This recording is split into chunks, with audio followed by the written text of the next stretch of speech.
ना, है ना, क्योंकि हमने प्रयास करके क्लास करवा रहे हैं आपकी, ठीक है। तो बस आनंद लीजिए, क्लास का कंटेंट का आनंद लीजिए, धर्मेंद्र प्रधान जी के इस्तीफे का आनंद लीजिए ना। क्वेश्चन नंबर 6 देखिएगा, हाल ही में प्रधानमंत्री मोदी ने परीक्षा सुधारों के लिए किसकी अध्यक्षता में टास्क फोर्स का गठन दोस्तों किया आपके। एक दोस्तों लाइन लिखिए, यहाँ पर आप एक लाइन लिखिए, देखिए, झुकती है दुनिया लिखना आपके, झुकती है दुनिया झुकाने वाला चाहिए, ठीक है, झुकती है दुनिया झुकाने वाला चाहिए, देखिए, झुकाने वाला चाहिए, झुकती है दुनिया, ये बहुत ही बढ़िया बात है कि दुनिया झुकती है भाई साहब, बस झुकाने वाला दोस्तों होना चाहिए, ठीक है, कोई हो जो झुका दे, बस दुनिया झुकने को तैयार है ना। और यही काम करके दिखाया जंतर मंतर प्रोटेस्ट में, ठीक है। तो जंतर मंतर पे आप सभी जानते हैं, जंतर मंतर पर जैन जी है ना, जंतर मंतर के ऊपर सो आपकी हमारी जो नई जनरेशन आपके सो नई जनरेशन जो हमारी जैन जी है आपके, इस जैन जी ने दोस्तों प्रोटेस्ट किया, इस जैन जी ने प्रोटेस्ट करा। और सो इस प्रोटेस्ट का उद्देश्य क्या था आपके, कि जो पेपर लीक हो रहा है, जो पेपर लीक हो रहा है, जो एजुकेशन सिस्टम में जो आपके खामियां हैं इनको दूर किया जाए, ठीक है, एजुकेशन सिस्टम जो है इसमें जो खामियां हैं इनको दूर किया जाए, इसके लिए जो है इन्होंने प्रोटेस्ट किया था, आप सभी जानते हैं, ठीक है। और सो इस प्रोटेस्ट के बाद में भारत के प्रधानमंत्री ने कहा कि एक फास्ट ट्रैक कोर्ट जो है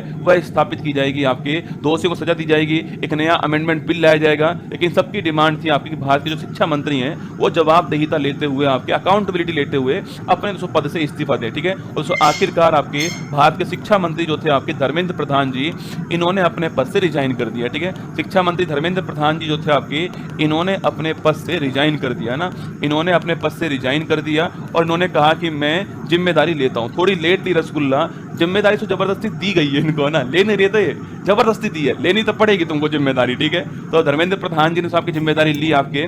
एक बार शेरशाह सूरी का युद्ध हुआ था राजस्थान के अंदर, ठीक है, गिरी सुमेल का युद्ध आपने नाम सुना होगा। उस युद्ध के बाद में शेरशाह सूरी ने कहा था कि मैं मुट्ठी भर बाजरे के लिए पूरे भारत की बात साथ खो देता, ये वही केस था रसगुल्ला, ठीक है। आखिरकार सरकार को झुकना पड़ा और धर्मेंद्र प्रधान जी को यहां पे रिजाइन करना पड़ा, ठीक है। इनके रिजाइन करने के बाद में जो नए शिक्षा मंत्री आते हैं, जो न्यू एजुकेशन मिनिस्ट्री आपके, न्यू जो एजुकेशन मिनिस्टर हैं, यह कौन बनाएंगे लिखना आपके, यह बनाएंगे प्रहलाद जोशी जी। कौन बनाएंगे आपके, प्रहलाद जोशी जी जो हैं वह आपके नए शिक्षा मंत्री जो है यह बनाएंगे, आपको ध्यान रखना है, ठीक है। तो प्रहलाद जोशी दोस्तों नए शिक्षा मंत्री बनाएंगे, ठीक है। इसी के साथ दोस्तों प्रधानमंत्री जी ने आपके प्रधानमंत्री जी ने आपके पारदर्शिता को बढ़ाने के लिए, ट्रांसपेरेंसी को बढ़ाने के लिए, रिफॉर्म करने के लिए, पारदर्शिता को बढ़ाने के लिए और इसके अलावा आपके परीक्षा में रिफॉर्म करने के लिए, परीक्षा में सुधार करने के लिए एक टास्क फोर्स जो है इसका भी निर्माण कर दिया, ध्यान रखना, ठीक है।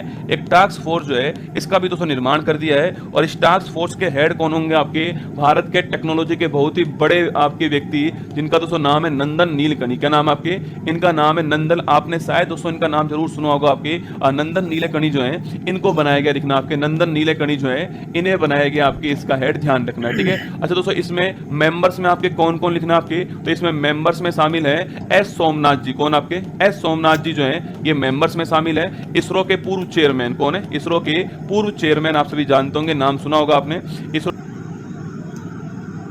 के पूर्व चेयरमैन आपके एस सोमनाथ जी, वो इसमें शामिल है दोस्तों आपके। इसके अलावा पूछूं आपसे नेक्स्ट दोस्तों लिखना आपके, एस सोमनाथ जी के अलावा कौन शामिल है इसके अंदर, तो एस सोमनाथ जी इसरो के पूर्व चेयरमैन आपके, वो शामिल है इसके अंदर। सो इसके अलावा अगर बात की जाए आपसे यहाँ पर जो आपके पूर्व आईबी के तो हेड आपके तपन डेका जी, वो शामिल है इसमें लिखना, तपन डेका जो है आपके, तपन डेका जी ये पूर्व आपके हमारे आईबी के पूर्व आपके, आईबी के क्या है, आईबी के आपके इंटेलिजेंस ब्यूरो के हमारे हेड रह चुके हैं, तपन डेका जी वो शामिल आपके। आईआईटी मद्रास के डायरेक्टर जो है आपके वो इसमें शामिल है, ठीक है। आईआईटी मद्रास जो है इसके डायरेक्टर जो है आपके वो शामिल है, इसका वी कामाकोटी। कौन आपके, वी कामाकोटी जो है यह भी शामिल है, आपको ध्यान रखना है, ठीक है। तो वी कामाकोटी आईआईटी मद्रास इसके डायरेक्टर शामिल है, आपको ध्यान रखना है, ठीक है। अब वी कामाकोटी आईआईटी मद्रास के डायरेक्टर हैं, वो इसमें शामिल है। अनीता करवाल लिखना, अनीता करवाल जी आपके इसमें शामिल है। अनीता करवाल जी जो है ये 5 लोग ध्यान रखना है, ठीक है। तो अनीता करवाल जी क्योंकि बहुत चर्चा में ना, इसलिए अनीता करवाल जी का नाम नोट कीजिएगा, वो शामिल है आपके इसमें आपके। और एक हमारे लास्ट दोस्तों मेंबर लिखना आपके, लास्ट मेंबर है अमृतलाल मीना जी, वो शामिल है, ठीक है। तो कुल मिला के इसमें 5 लोग शामिल किए गए, इसमें 5 लोग शामिल किए गए, नोट करना। इसमें आपके नंदन नीलकणी जी है, ये तो अध्यक्ष है 5 मेंबर में, एस सोमनाथ जी, तपन डेका, बी कामाकोटी, अनीता करवाल जी, अमृतलाल मीना जी, ये जो है वो इसमें मेंबर के दोस्तों रूप में शामिल, आपको ध्यान रखना है, ठीक है। अगला क्वेश्चन दोस्तों आपके, नंदन दोस्तों नीलकणी जी का संबंध किससे, आपके टेक्नोलॉजी से संबंधित है, आपके टेक्नोलॉजी संबंधित है। और इन्फोसिस जो कंपनी है, इस इन्फोसिस कंपनी के सह संस्थापक भी कौन रह चुके हैं आपके, को फाउंडर भी कौन थे आपके, नंदन नीलकणी जी, आपको ध्यान रखना है, ठीक है। एजुकेशन रिफॉर्म में दोस्तों आपके एजुकेशन एजुकेशन रिफॉर्म करने के लिए इनको लाया गया है, इसके लिए कमेटी बनाई गई है आपके, और ये उसकी रिपोर्ट जो आपके देने वाली है, ठीक है। अच्छा दोस्तों, इनकी कुछ बड़ी फेमस पुस्तक है आपके, इनकी कुछ बड़ी फेमस पुस्तक है लिखना आपके। इनकी बहुत ही फेमस पुस्तक की बात करूं मैं आपसे तो फर्स्ट पुस्तक लिखना इनकी इमेजिंग इंडिया, ठीक है। तो पहली पुस्तक कौन सी है इनकी? इमेजिंग इंडिया, नोट करना, इमेजिंग इंडिया, ये इनकी फेमस पुस्तक है, ध्यान रखना, ये फेमस पुस्तक है इमेजिंग इंडिया इनकी दोस्तों आपकी।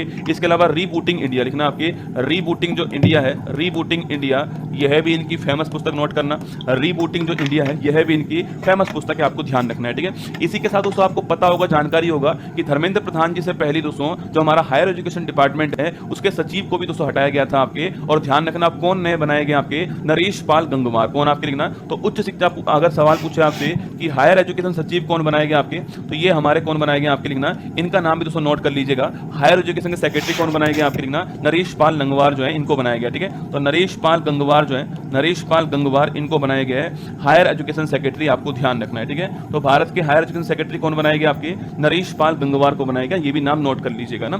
चलिए, तो हमारा क्वेश्चन का आंसर क्या हो गया? हमारे क्वेश्चन का आंसर है ऑप्शन नंबर 1 करेक्ट।